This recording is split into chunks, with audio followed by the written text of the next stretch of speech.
चौबे जी चले थे छब्बे बनने, दूबे बनकर लौट आए। जी हां, भारत पाकिस्तान के मामले पर चौधरी बनने वाले ट्रंप भारत से ही बिफर गए हैं और आए दिन नए नए बयान देते रहते हैं। कभी कश्मीर तो कभी पाकिस्तान पर अपने बयान देकर सुर्खियों में रहते हैं।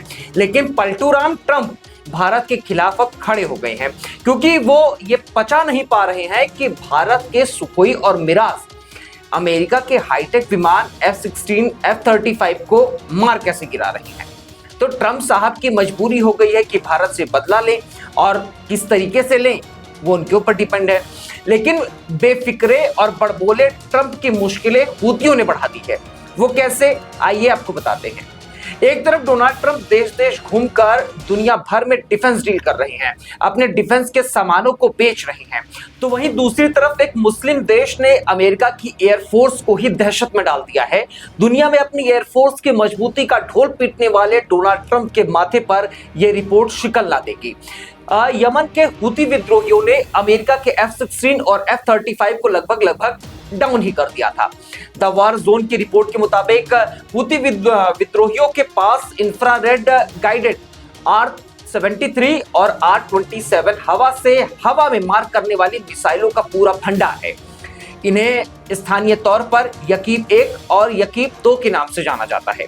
रिपोर्ट्स बताती हैं कि यमन के विद्रोहियों के पास सतह से हवा में मार करने वाली सक्र सीरीज इंफ्रारेड होमिंग मिसाइलें भी हैं, जो घूम घूम कर मार सकती हैं, और इन्होंने ही अमेरिका के हाईटेक विमानों को घुमा दिया है।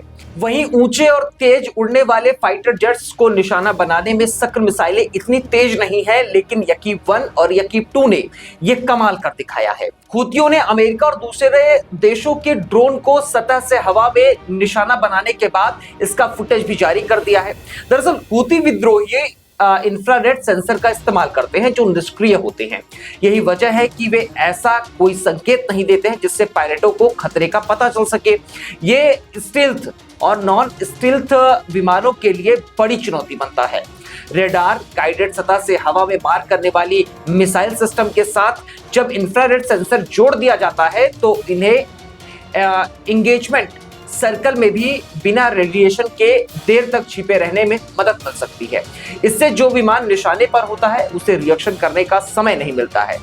पहले भी कुछ स्टडीज में ये बातें सामने निकल कर आ चुकी हैं कि हुती इलेक्ट्रो ऑप्टिकल्स का इस्तेमाल करते हैं, जो पूरी तरह से निष्क्रिय सिस्टम होता है, और लॉन्चिंग में पहले इसका पता लगाना बेहद मुश्किल होता है। अमेरिका, जिसने ये सोचा था कि हवा में सिर्फ उसी का राज चलेगा, अब हुतियों की वजह से सोच में पड़ गया है।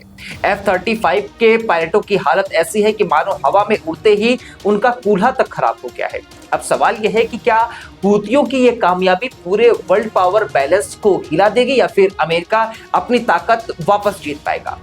इस वीडियो में इतना ही। अगर आपको ये जानकारी पसंद आई हो तो कृपया वीडियो को लाइक कीजिएगा, चैनल को सब्सक्राइब करना बिल्कुल मत भूलिएगा। शुक्रिया, धन्यवाद, नमस्कार, जय हिंद। वीके न्यूज, राष्ट्र के नाम।